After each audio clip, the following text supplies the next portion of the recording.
Comment vous faire connaître localement en tant que coach, praticien, thérapeute indépendant? C'est la question à laquelle on répond dans la vidéo d'aujourd'hui. Bonjour et bienvenue sur cette chaîne, c'est votre première visite. Je suis Laure, cofondatrice de l'agence Elona. J'accompagne les coachs et les thérapeutes dans leur développement et dans la construction de leur outil de communication pour qu'ils puissent vivre le plus sereinement possible de leur activité.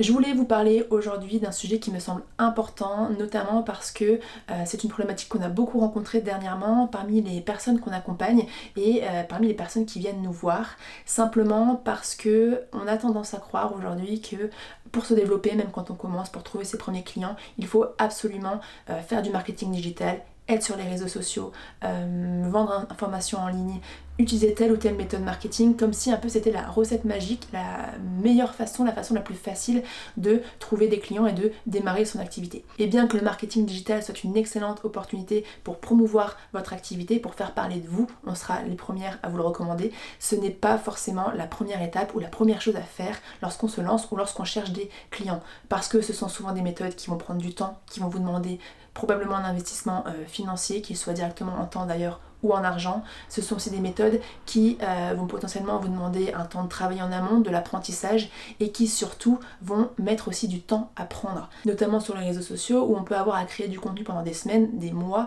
avant d'avoir des résultats satisfaisants. Et donc c'est pour ça que je voulais vous faire cette vidéo aujourd'hui, pour vous rappeler de ne pas mettre la charrue avant les bœufs, parce que oui, le marketing digital offre de superbes opportunités, il y a plein de choses à faire, mais ce n'est pas forcément la première stratégie à mettre en place. Surtout si vous êtes coach ou thérapeute avec un ancrage local, que vous avez des consultations et une offre en présentiel, c'est avant tout une clientèle locale qu'il va vous falloir chercher, et ça, les moyens traditionnels sont encore les meilleurs. Donc je ne peux que vous inviter à ne pas vous éparpiller, à ne pas aller essayer toutes les solutions qui peuvent exister sur le web et à vous centrer avant tout sur votre ancrage local et à essayer de vous faire connaître localement. Pour faire ça, vous avez plusieurs options et là vous allez voir, honnêtement, les méthodes de communication traditionnelles sont encore les meilleures et les plus efficaces, puisque ça commence avant tout avec une carte de visite, une brochure, un flyer. Le papier n'est pas dépassé, même à l'heure du digital, même avec les réseaux sociaux. Le papier a l'avantage d'être matériel, les gens le touchent, les gens le voient, notamment la carte de visite. Et ça crée déjà une expérience qui est plus appréciable, qui est plus mémorable qu'un aperçu de compte Instagram ou qu'une page Facebook par exemple. Donc je vous invite grandement à avoir ces supports de base. La carte visite, ça a plusieurs avantages. La personne, elle la garde, qu'elle la range quelque part, qu'elle la pose chez elle, elle sera amenée à la voir régulièrement, elle pensera à vous et vous serez probablement dans son top of mind. L'idée d'être dans le top of mind, c'est simplement de se dire que même si cette personne n'a pas besoin de vos services aujourd'hui, il se peut qu'elle en ait besoin plus tard ou que quelqu'un qu'elle connaît en ait besoin plus tard. Et alors là, parce que vous êtes resté dans son esprit, notamment grâce à vos supports, vous allez être la première personne à qui elle va penser avant d'aller chercher quelqu'un d'autre. Et ces supports papier aussi, parce qu'ils traînent quelque part, parce qu'ils sont posés quelque part, carte de visite, flyer, etc., ça va pouvoir créer de la discussion autour de vous. Parce que si quelqu'un demande, bah tiens, c'est quoi ça, on va parler de vous, et c'est ce que vous voulez pour activer avant tout le bouche à oreille. Donc les cartes de visite, les flyers, l'idée c'est pas d'en déposer dans toutes les boîtes aux lettres, d'en imprimer 1000, ça ne sert à rien, ça va finir à la poubelle et ça va être perdu dans les pubs. L'idée c'est de les placer dans des lieux stratégiques, dans les lieux où sont déjà vos clients potentiels. Ça peut être les salles d'attente de professionnels complémentaires, de médecins, de paramédicaux, ça peut être les pharmacies, les mairies, les écoles, les EHPAD, les hôpitaux. Ça dépend vraiment de votre cible, mais il y a plein d'endroits, je suis sûre, où vous pouvez aller déposer quelques flyers. Ça vous coûtera pas grand chose aujourd'hui, l'impression, vous avez pas mal de logiciels en ligne, ça se fait vraiment très très facilement. Encore une fois, ça peut vraiment être l'occasion de vous faire connaître, que les gens parlent de vous, même d'aller vous présenter dans les lieux où vous souhaitez laisser des flyers. Tout ça, ça crée du lien et c'est ça qui développera le bouche à oreille.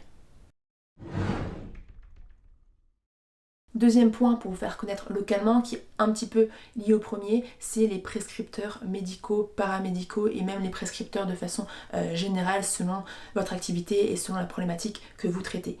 Renseignez-vous déjà sur ce qui existe autour de vous, quels sont les professionnels qui exercent, quelles sont les structures institutionnelles. Ce sont des lieux où se rencontrent déjà vos clients, où vont déjà vos clients, et donc ce sont aussi ces gens-là qui sont en contact direct avec votre clientèle potentielle et qui vont pouvoir lui transmettre le message et parler de vous. Donc n'ayez pas peur d'approcher ces personnes-là, que ce soit les médecins, les kinés, les psys, les professionnels de médecine alternative ou de médecine douce complémentaires aux vôtres, que ce soit selon votre cible, les écoles, les les hôpitaux, les EHPAD encore une fois, tous ces lieux-là, les mairies, les pharmacies, présentez-vous, expliquez-leur ce que vous faites, en quoi vous pouvez compléter leur pratique, ce que vous pouvez apporter à leur patientèle et vous verrez qu'en général ils sont très ouverts. Vous allez peut-être prendre des portes fermées, mais ce n'est pas grave, il faut oser, vous n'avez rien à perdre et vous ferez peut-être aussi de très bonnes et de très belles découvertes. Vous n'êtes pas obligé d'y aller les mains vides, je sais que ça peut faire un peu peur. N'hésitez pas à préparer par exemple des fiches pédagogiques, des fiches informatives que vous pouvez donner au professionnel en question et que ce professionnel pourra transmettre à des patients qui ont la problématique que vous traitez. Ça peut paraître un peu abstrait dit comme ça, mais imaginons que vous êtes sophrologue, on pourrait imaginer une fiche pédagogique sur le stress avec des exercices pratiques par exemple pour se débarrasser du stress. Et cette fiche, vous pouvez la donner au prescripteur, au médecin traitant par exemple, qui lui, lorsqu'il aura quelqu'un qui aura une problématique de stress, le médecin c'est pas sa spécialité, il peut pas faire grand chose, donc il pourra toujours donner votre fiche et là c'est gagnant-gagnant parce que le médecin il a une réponse à apporter à son patient et le patient il repart avec une fiche pédagogique avec vos contacts et si jamais il a envie d'aller plus loin, si jamais ces exercices lui plaisent et qu'il se dit ça serait peut-être bien que je fasse ce travail, et il pourra toujours vous contacter. Et encore une fois, de toute façon, ça fait parler de vous. Donc vraiment, n'hésitez pas à aller toquer aux portes, n'hésitez pas à vous présenter, regardez ce qui existe autour de vous et comptez sur les prescripteurs médicaux, paramédicaux et sur les prescripteurs de façon générale.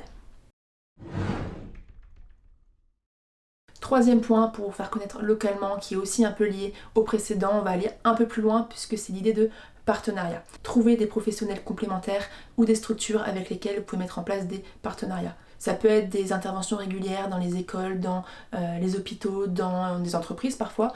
Ça peut être aussi surtout d'aller vers un professionnel complémentaire. Imaginons que vous êtes hypnotiseur. Vous pouvez aller vers un sophrologue si vous traitez la problématique du stress et penser une offre ensemble. Si vous traitez la problématique de la perte de poids, vous pouvez aller vers un naturopathe. Il y a plein de choses à imaginer. Vous pouvez faire des forfaits avec une réduction.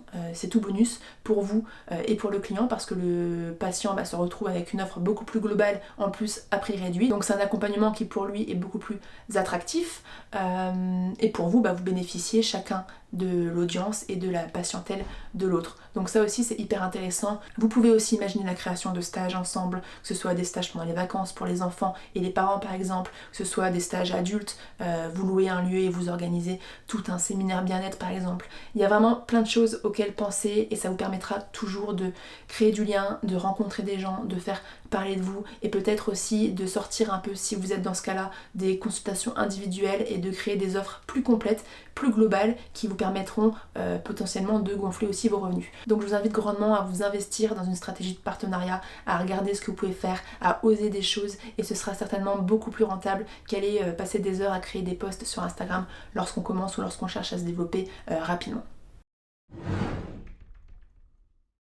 Et puis quatrième point, pour vous faire connaître localement, vous avez quand même des outils digitaux. Je pense notamment à la page Google My Business qui est un incontournable et qui vous permet d'apparaître dans la liste à côté de la petite carte sur Google lorsque quelqu'un va chercher un professionnel dans une zone donnée.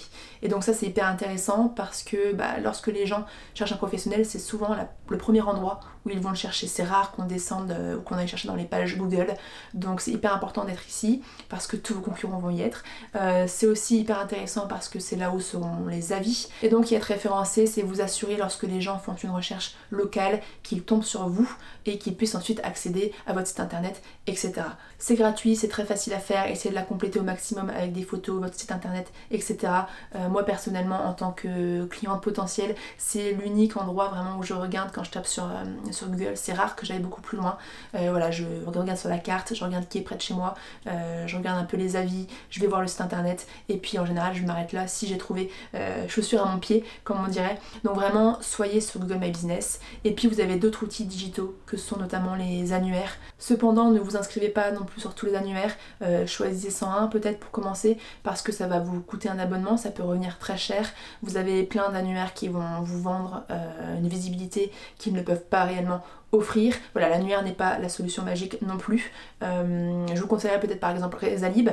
Doctolib, ça dépend les professions, mais Doctolib est très cher et ne vous apportera pas forcément toujours les clients que vous avez besoin. Il n'y a pas de premier lien, il y a plusieurs inconvénients à Doctolib. Voyez ce qui vous convient le mieux, voyez si vous en avez vraiment besoin, et si vous pouvez vous en passer, passez-vous-en, mais en tout cas ça peut toujours être une option intéressante. Voilà donc pour ces premières pistes et sur l'importance de vous faire connaître localement. Et donc voilà, je terminerai juste par dire que ces méthodes classiques et traditionnelles sont toujours efficaces, que si vous travaillez en présentiel chez vous ou dans un cabinet, vous avez tout intérêt à toucher avant tout les gens autour de vous et que pour ça, l'ancrage local avant d'aller chercher des gens un peu partout sur internet, eh bien est bien plus utile. C'est donc tout pour cette vidéo. Si elle vous a été utile, si elle vous a plu, vous pouvez y laisser un petit j'aime, un commentaire, vous abonner à la chaîne si c'est pas encore fait.